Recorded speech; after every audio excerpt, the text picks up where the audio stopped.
Headquartered in Djibouti City, the Intergovernmental Authority for Development IGAD is an 8-country regional bloc that includes governments from the Horn of Africa, the Nile Valley and the African Great Lakes. This 4-day Entebbe meeting brought together legal and policy experts, highest representations from member states and the Committee of Ambassadors. They were meeting to endorse the IGAD Protocol on Transhumance after reviewing and adopting the reports, including the roadmap for its anticipated implementation. But this journey began with the convergence of the semi-arid rangelands and real wealth that lies underneath these fortified traversing hoofs. Transhumance is the practice of moving livestock from one grazing ground to another in seasonal cycles. Typically, they navigate to lowlands during cold seasons and back to higher lands in hot weather. Their simple prayer each day, if only for water and pasture. Mile upon mile, rejections, restrictions, and sometimes even bitter conflict are the order of the day. Yet, our brethren born in this reality could formidably turn our close affiliated fortunes around to propel this great continent into the first world. This was definitely worth much closer consideration and a regional awakening.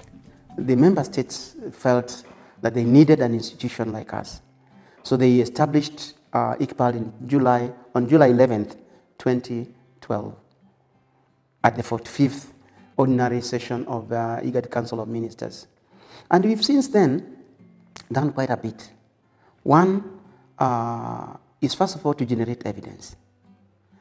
Of all the years that our countries have been independent, the allocation to the livestock sector has been minimal. Because whenever the resources were being shared at what we call a national table, every sector is asked, what are you bringing onto the table? So livestock was seen as a taker from this national cake, not a contributor. So we had to generate evidence to show that livestock is an important sector. When we finished that study, those series of studies about 4 years ago, countries were surprised that they had underestimated the value of contribution of livestock to GDP by up to 45%. ICPAL, which is the Center for Pastoral Areas and Livestock Development, has been spearheading the negotiation process of the Transhumance Protocol. It is a specialized technical institution mandated to work with the state parties appended to this protocol. The Transhumance Protocol aims to provide a framework that will establish transhumance corridors in the region for the facilitation of free, safe and orderly cross-border pastoralist movements. The population of Somalia, half of the population are pastoral and agri-pastoral. So this journey is vital for us because most of the people, they depend on livestock. And we have a lot of pastoralists across the country, and even when it comes to the borders, the borderline villages, districts, most of them, they are pastoralists. So this journey is special important for our people, especially our pastoralists who are moving towards and across the region.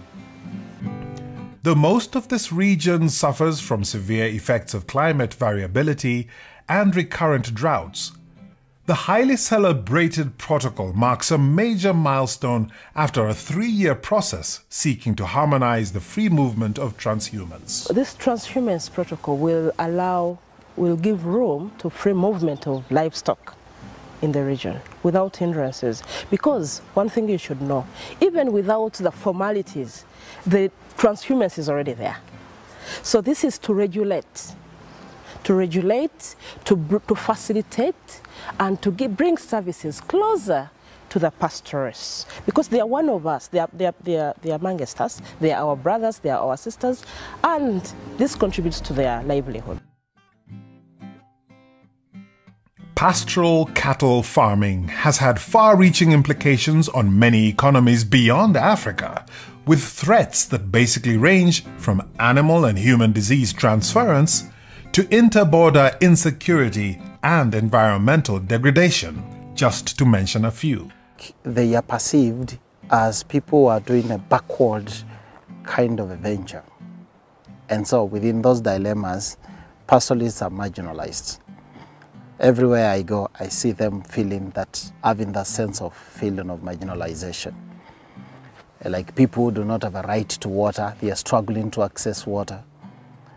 People are struggling to access even pasture, access the simplest services, including health.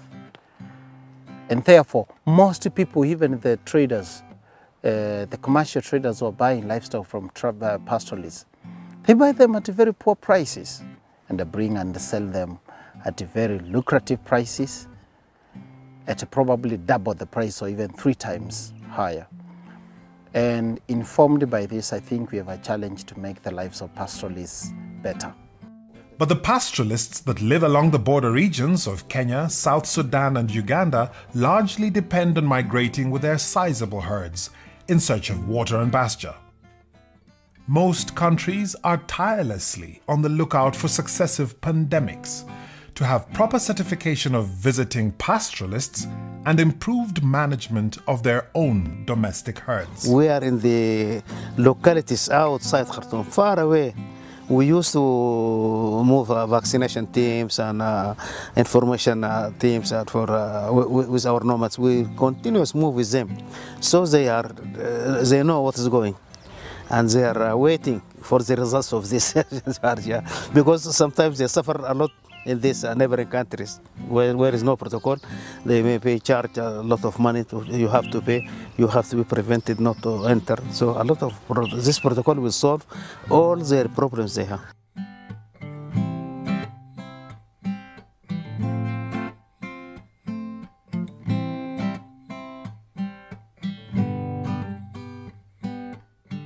Pastoralists, when they move, they shouldn't move with arms into neighboring states.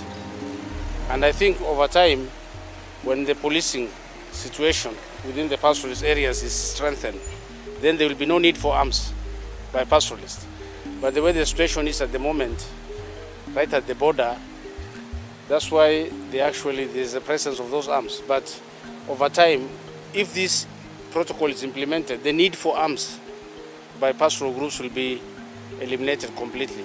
And that is provided for in the protocol. Now, the obvious economic burden that transhumance brings often hangs in the balance, where gross domestic production may clash with the willingness to stay true to political expediency. The biggest benefit is, it will help to improve the lives of our pastoralists. They will have a peaceful interaction. We will not have, conflicts among these pastoralists. If the interaction is regulated and assisted by government, by local administrators, these pastoralists will have, smooth interaction with the local communities and among themselves, and this will ensure peace and stability, and also ensures access to grazing and water, which ultimately improves the life of our communities. The development of livestock, when they need to be taken to different territories for grazing and even for water, is important for South Sudan, and it will help the new nations in the areas of developing the livestock and the cattle management. Le processus de ce protocole, déjà, c'est de mettre tous les pays de l'IGAD qui sont concernés dans un même contexte. Pourquoi on met? C'est pour faciliter, le protocole facilite la transhumance. C'est faciliter la vie de l'éleveur dans ce corridor de transhumance. C'est mettre au point. Chaque pays va trouver son bénéfice, chaque pays. C'est-à-dire de contrôler et de voir la perte, la sécurité, il gagne de tous les côtés. D'avoir des éleveurs qui amènent leurs cheptels malades vers l'Éthiopie, ce n'est pas bénéfique. Mais si la transhumance fait son corridor, le corridor va contrôler tout cet espace. Given C1's history as one of the agencies of IGAD which had very strong proximity with cross-border and pastoral issues, we were supportive of this protocol from the get-go. So we've been part of probably all of the engagements that ICPAL facilitated with member states and other partners. So we'd like to think that we have helped enrich the document to reach where it is now. This protocol, put simply, is the agreed position by all member states to facilitate free movement of animals together with their herders, guaranteeing and certifying their right to service delivery across borders. South Sudan, when it comes to transhumance, will benefit because we need our animals to be healthy, we need livestock to be healthy. If there is any issue that would affect them and we could find a solution at the neighboring country, they can go there. Okay? And at the same time, if there are issues that can affect our neighbors, they come to us, but in a regulated way. This is why the protocol purpose is to provide safe and orderly cross-border to avoid other conflicts or issues.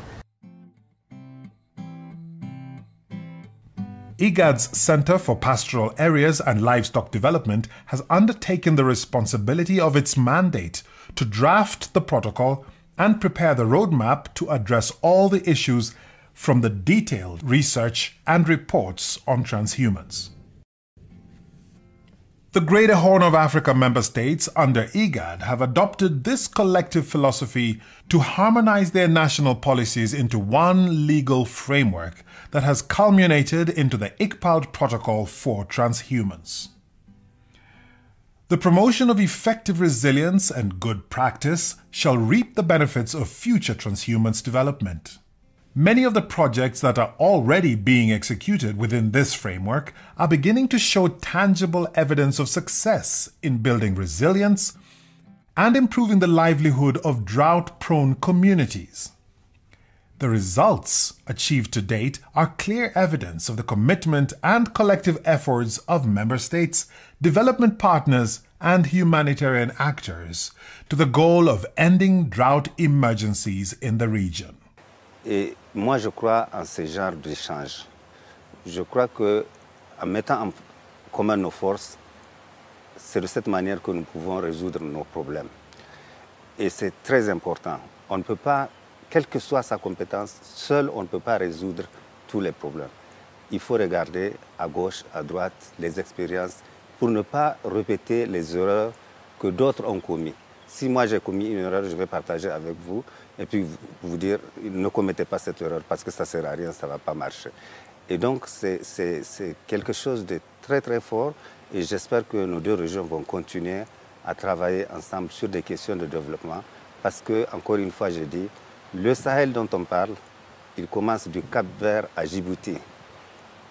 C'est juste un découpage qu'on a fait pour dire que vous êtes dans l'IGAD, vous êtes dans le Sahel, mais la réalité sahélienne, elle est continue, elle est la même partie. Now this will be the game changer. When there's policies that are supportive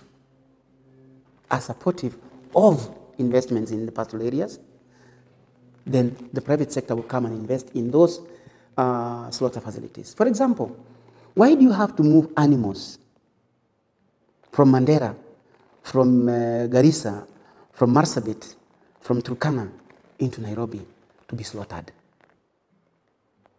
This is the 21st century. That doesn't need to happen. Those animals could be slaughtered in those areas. You put the meat in reefers and it's delivered now they are tarmac roads. Excuse me, by morning, those animals will be in Nairobi, the meat will be in Nairobi. And you can have a meat trading floor. Okay? The fish is landed in Kisumu and is sold in Nairobi. Hey. So the private sector can do that, but we need the government to come up with supportive policies and legal frameworks to enable me to take the risk of investing as a private entity. The process has been a long journey.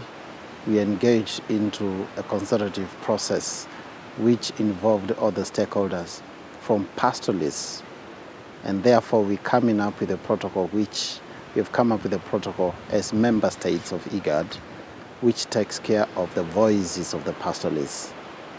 We are grateful. I want to say that I'm very grateful for the support that we have gotten from the different partners, especially the support from the EU through the EUTF fund, which has come quite very handy into supporting the consultations within the 3 years from 2017 up to 2019. I should also thank all the partners, the member states in particular. This is their protocol. They have done a lot of justice to it. They have given a technical inputs on it. They have reviewed, revised, and agreed upon during several negotiation meetings. We appreciate all the member states.